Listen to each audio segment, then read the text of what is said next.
Nabi Adam sholatnya apa?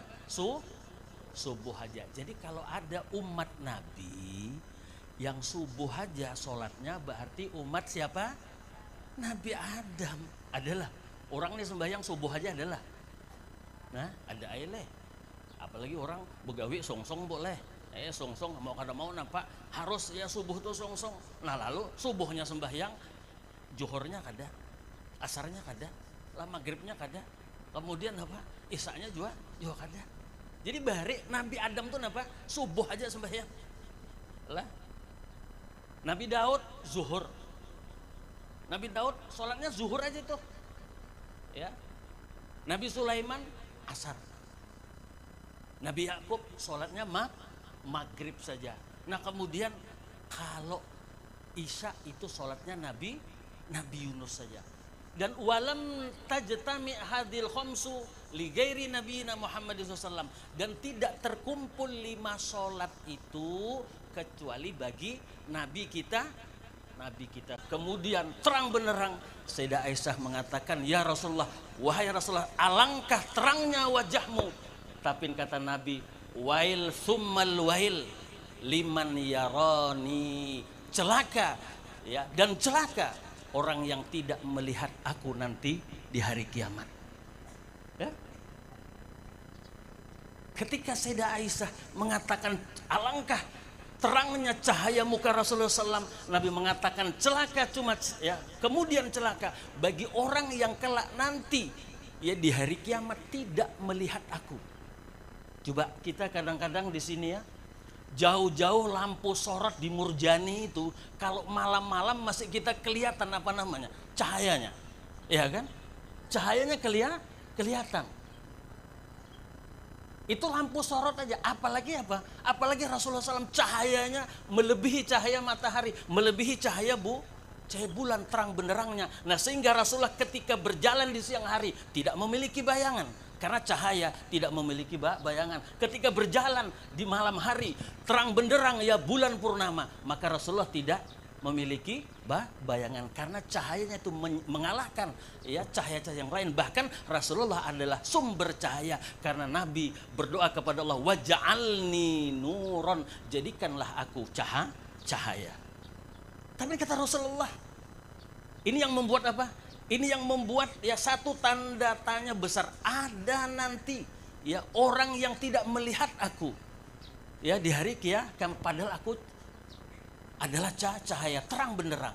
Nah lalu ketika mengatakan itu Sayyidah Aisyah bertanya, ya Habibi, wahai kekasihku, wahai Rasulullah, wa manil ladzi lam yaraka, siapakah orang-orang yang tidak melihatmu di hari kiamat nanti?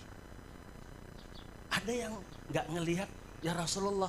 Kalau kita di dunia ya nang ampun rumah nih, nang bisian hajat nih ya, kita datang enggak ngelihat padahal kenal betul, agak terlambat sedikit datangnya, ya. Kalau seandainya yang tuan rumah tadi ngelihat, tahu kita datang, biar terlambat kita disuruh masuk. Kalau disuruh masuk makanan istimewa. Tuan rumah kada melihat, kita bisa-bisa enggak dapat kebagian. Ini di hari kiamat tidak melihat Rasulullah, padahal Rasulullah tadi orang yang paling kita harapkan syafaatnya. Ya, makanya Sayyidah Aisyah terkejut. Ya Habibi, wa man lam yaraka. Nah lalu apa jawab Nabi? Siapakah orang yang tidak melihat aku nanti di hari kiamat? Jawab Nabi, al-bakhil, orang yang orang yang apa? Pelit. Ya. Sumbangan maulid, orang minta sumbangan maulid. Ban 4 parkir di hadapan rumah, menjulung 2.000 aja. Ban 4 parkir di hadapan rumah, ya ngasih 5.000. Ini pelit enggak nih? Pelit. Tapi apakah yang dimaksud dengan pelit? Yang dimaksud Nabi di dalam hadis itu tadi, yang dimaksud orang yang pelit itu adalah orang yang gak mau ngucapin sholawat ketika nama Nabi disebutkan. Maka ketika nama Nabi disebut, maka kita disunatkan membaca salawat Allahumma sholli ala sayyidina Muhammad wa ala ahli sayyidina Muhammad. Wah. Jadi orang yang pelit itu orang yang nggak mau selawat. Jadi Bapak Ibu,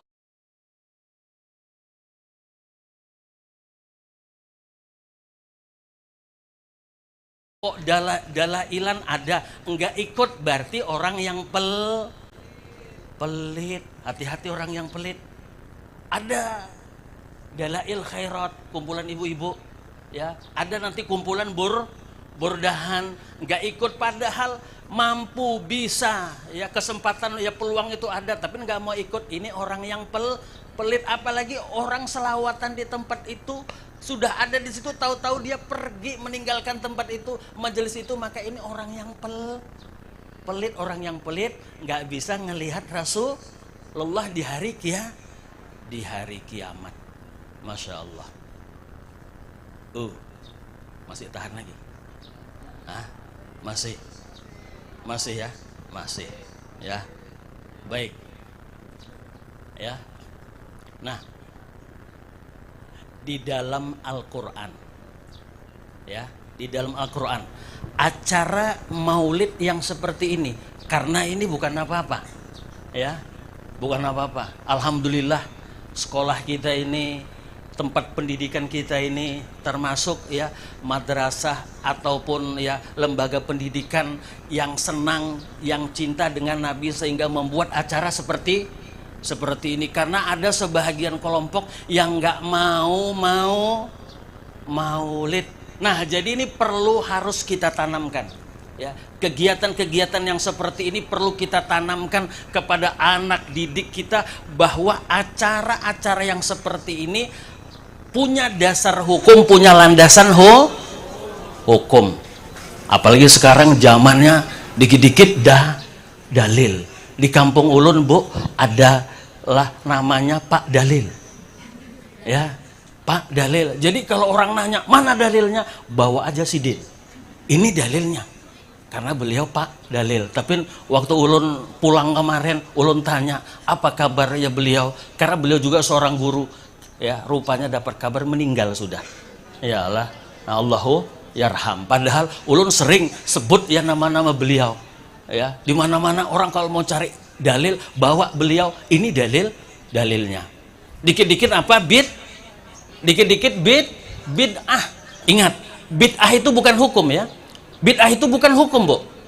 Ini perlu dipahami. Yang namanya hukum apa? Ayo. Yang namanya hukum apa? Wajib, sunat, haram, makruh, mubah. Belajar kan? Pelajaran agama.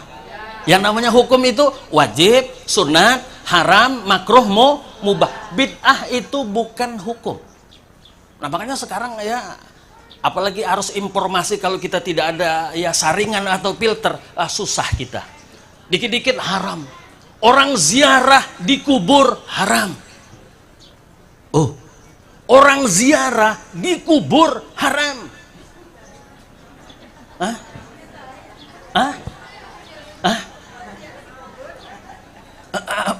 Apa, Bu? Nyata aja. Orang ziarah di kubur haram, nyata. Karena orang yang dikubur itu adalah orang yang mati. Ini orang ziarah berarti orang yang hidup, di kubur ya haram.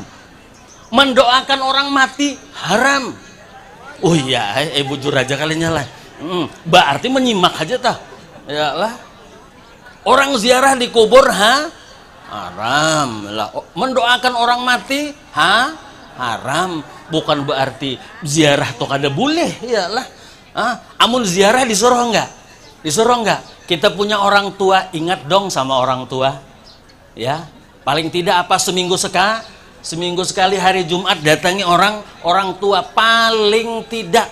Kalau juga tidak bisa mendatangi setiap selesai sholat atau di saat sholat, kita mendoakan orang tua. Kata Abdullah bin Abbas, turjumanul Quran, seorang pakar, ya, Quran. Di antara ayat yang turunnya berbarengan dan pengamalannya itu harus kedua-duanya, yaitu anishkurli wali walidaik, hendaknya engkau bersyukur kepada aku, kata Allah, dan bersyukur kepada kedua tuamu. Bagaimana bersyukur kepada Allah? Kerjakan sholat 5 waktu, jangan ya sampai tinggal, kemudian tidak lupa mendoakan orang tua setelah ya sholat.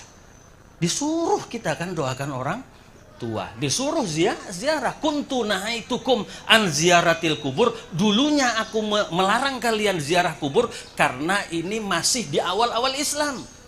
Takut ya kekufuran itu kembali lagi menyembah ya orang yang dikubur ya. Nah, kemudian semakin Islam itu semakin kuat, sahabat orang-orang Islam semakin paham, maka mereka mengerti orang ziarah kubur itu bukan berarti menyembah kubur. Maka kata Nabi, pazuruha, ayo ziarahi, fa innaha tudzakirukumul akhirah. Sesungguhnya ziarah kubur itu mengingatkan kita kepada kematian. Ya. Jadi perayaan yang kita lakukan ya saat ini itu punya landasan hukumnya, punya dasar hukumnya. Qul bi fadlillah. Yuk, apa artinya? Qul bi fadlillah. Katakanlah dengan karunia Allah, wa bi rahmatihi, dan dengan apa? Rahmatnya. Pabidzalika falyafrahu, maka dengan itu hendaklah kalian bergembira. Nah, lalu Abdullah bin Abbas, seorang sahabat yang pakar dalam bidang tafsir, mengatakan yang dimaksud dengan fadlullah, karunia Allah adalah ilmu. Jadi kita disuruh gembira dengan ilmu. Makanya ini Masya Allah luar biasa. Ya, anak-anak yang menuntut ilmu ini ya sangat luar biasa. Tahu nggak? Ketika kalian turun dari rumah tadi, ketika berangkat daripada rumah, malaikat itu meletakkan sayapnya, kemudian kalian jalan di atas sayap malaikat. Bagi orang yang nuntut ilmu ya, ilmu agama, ilmu yang bermanfaat.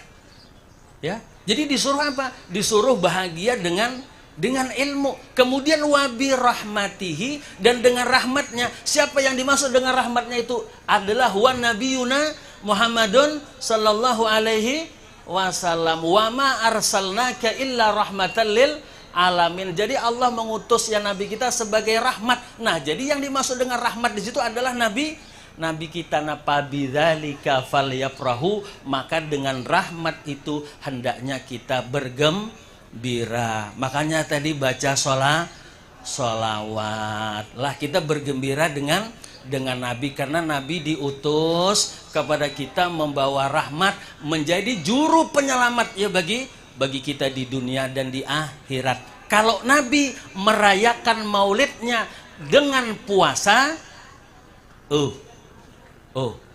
Nabi merayakan maulidnya dengan apa? Dengan puasa. Ada enggak dalilnya? Dalam hadis. Di dalam Sahih Muslim. Tahu enggak Sahih Muslim itu apa? Buku hadis. Buku hadis itu ada Sahih Bukhari, ada Sahih Muslim ya. Nah, di dalam Sahih Muslim, Imam Muslim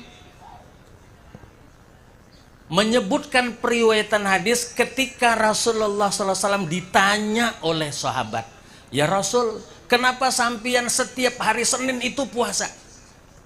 Kenapa Rasulullah setiap Senin puasa? Lalu apa jawab Nabi? Apa jawab Nabi? Yang sebelah sini. Apa jawab Nabi? Ketika Rasulullah ditanya, kenapa sampian wahai Rasulullah setiap Senin itu puasa? Kenapa? Kenapa? Jawab Nabi, dzaka yaumun wulidtu fi.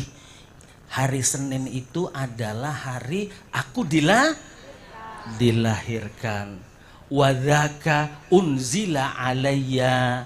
Hari Senin itu adalah hari di mana aku mendapat wahyu. Wadzaka buistu fihi. Hari Senin itu adalah hari di mana aku diutus menjadi rasul.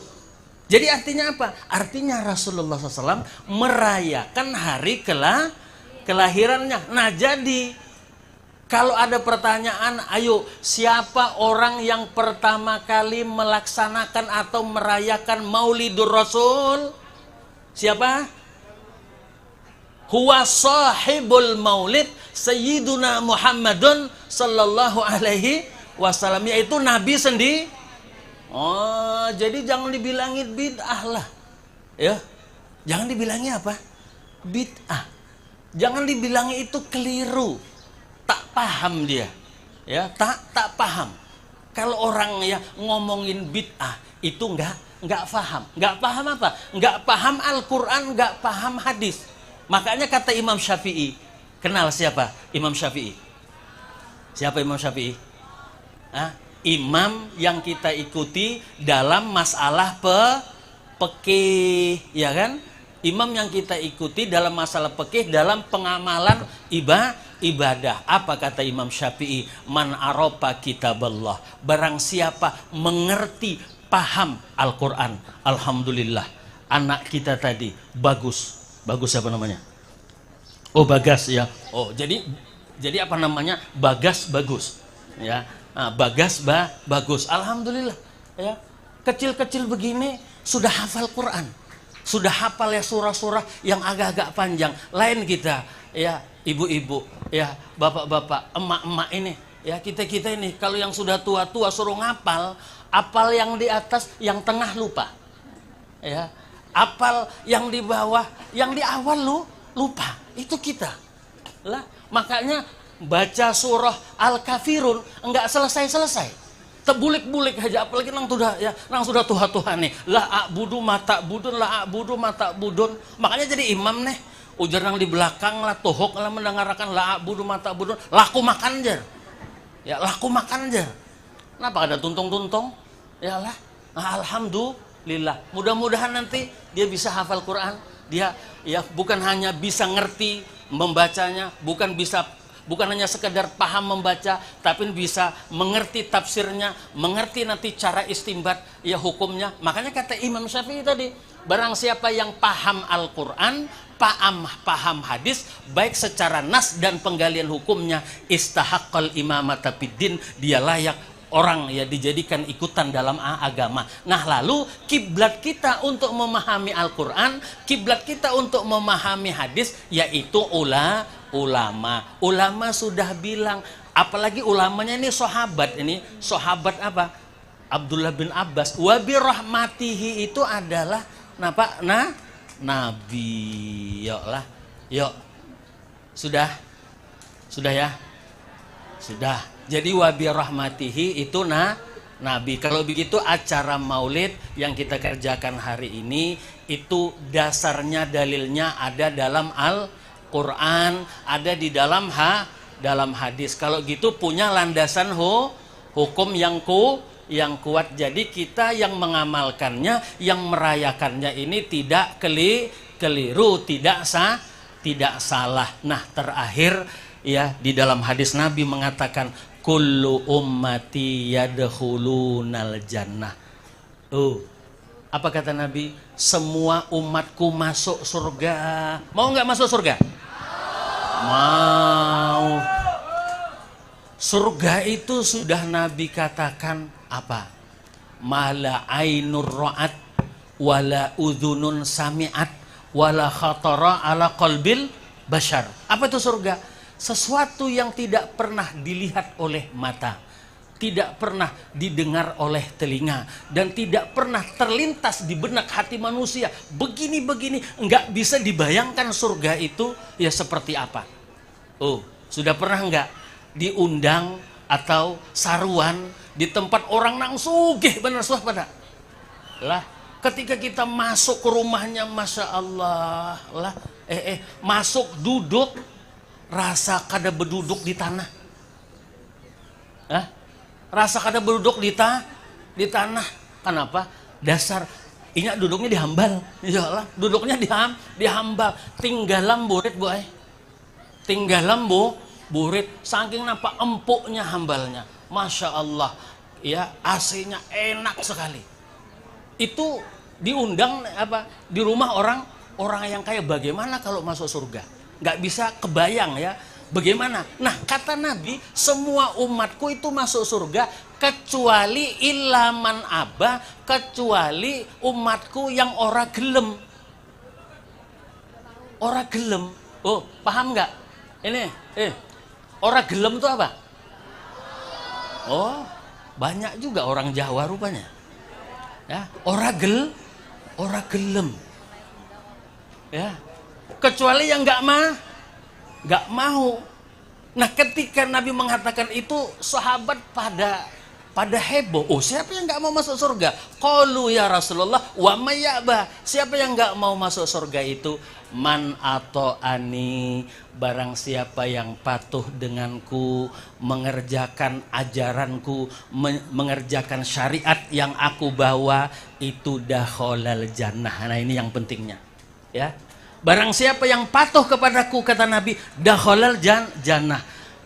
Nabi menyuruh nggak sholat? Menyuruh. Dalam Al-Quran, wa aqimus sholah wa atuz zakah wa atiur rasul. Ya, aqimus sholah, kerjakan sholat, wa atuz zakah, keluarkan zakat. Makanya perintah sholat itu selalu berbarengan dengan perintah mengeluarkan zakat. Jadi kalau orang rajin sholat, kadang mau berzakat, Bu, duit pian yang 5 miliar itu, zakati, Bu. Ya, duit pian yang 5 miliar itu, kemudian ya emas yang simpanan pian di bank mana itu? Ya, yang logam mulia itu, yang 1 kilo itu, zakati, Bu. Ya, duit yang 5 miliar tadi dizakati. Jadi orang yang rajin sholat tapi nggak mau ngeluarin zakat, sholatnya tidak diterima. Orang yang rajin berzakat tapi tidak sholat, maka zakatnya tidak diterima. Jadi antara sholat dengan zakat coba kita perhatikan. Baik dalam Al-Quran, dalam hadis, perintah sholat itu selalu berdampingan. Aqimus sholah wa atuz zakah. Ya, kerjakan sholat, keluarkan zakat. Makanya kata ulama, sholat itu disebut zakat itu disebut dengan bintu sholat. Anak perempuannya sholat. Nah, wa'atiur rasul, patuh kepada Rasul. Jadi salah satu tanda orang itu patuh kepada Rasul, cinta dengan Rasul, apa? Dia ngerjain sholat. Paling tidak sholatnya tadi 5 waktu. Bu, anak-anakku, ada orang rumahnya di samping masjid, ada rumahnya di samping musola, di samping langgar, di samping surau. Terus apa lagi? Habis ya? Tapi enggak pernah ke masjid, enggak pernah ke surau. Paling tidak kita, apalagi laki-laki, paling tidak ke masjid itu 1 minggu sekali. Kapan? Hari Jumat. Jadi ibadah nang wajib itu pian lebih bagus betampai. Malah ada tadi kan, amunnya kada betampai kada sah. Coba pian sembahyang Jumat di rumah aja salah. Aku hari ini jar ya Jumat ya di rumah aja jar. Salah. Kada sah ya lah, harus ke masjid, kecuali rumahnya itu betatai awan masjid lah, termasuk apa nyasop, nah itu lain pulang lah. Jadi orang nih ke Jumat kada suah, sembahyang 5 waktu kada suah, tang mati. Napa Bu? Mati. Nang rajin di wadah kita nih amun tuntung orang menyembahyangakan apa? Ujar imam, hadirin. Hadirin.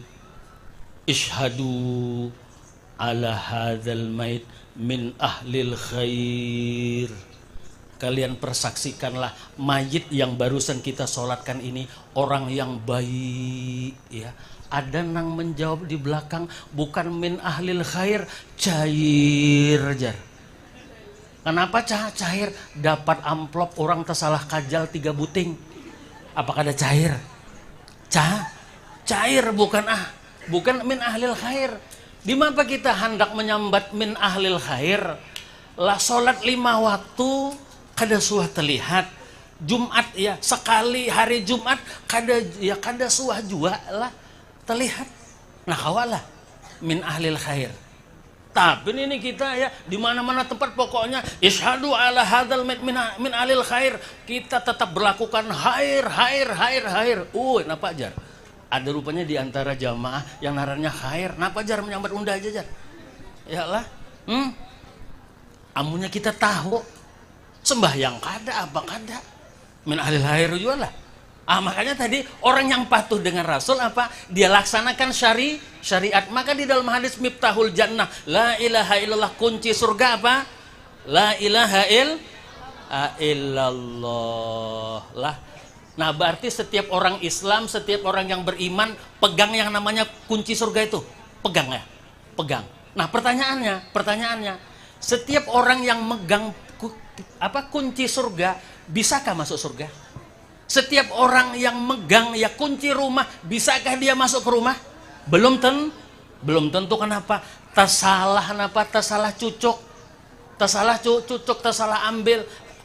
Rupanya bukan kunci rumah, rupanya kunci sepeda motor yang nggak bisa masuk.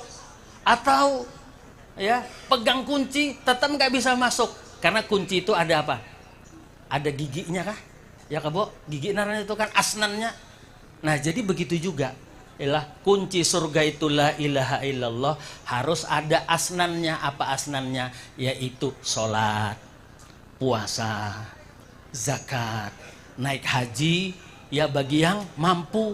Ada nih orang haji mampu, badannya sehat, duit berlipat-lipat, rumah bertingkat, terus bine, Allah ada yang menjambungi, artinya mampu ya. Tapi ketika ditanya sampian kenapa nggak mau haji, belum dapat kiawan Nabi Ibrahim. Lalu menjawabnya apa? Belum dapat kiawan Nabi Ibrahim. Nah tahulah ya kita nih di kiawan Nabi Ibrahim kada tahulah. Pokoknya kalau sudah ada harta ya setor dulu ya, niatkan dulu untuk mengerjakan haji lah.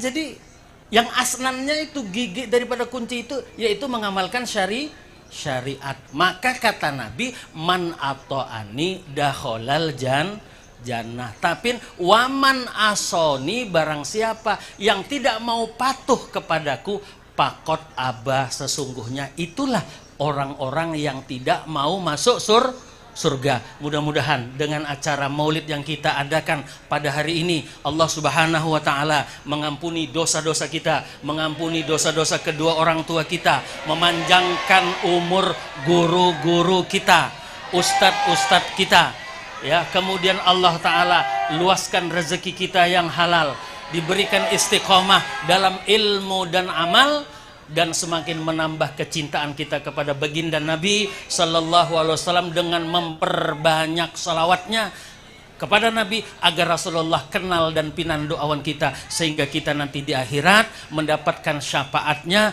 Amin Allahumma amin. Mungkin sampai di sini yang kawa ya ulun sampaikan. Terima kasih atas perhatiannya. Mohon maaf atas kekurangannya. Wallahul muwafiq ila aqwamit thoriq. Wassalamualaikum warahmatullahi wabarakatuh.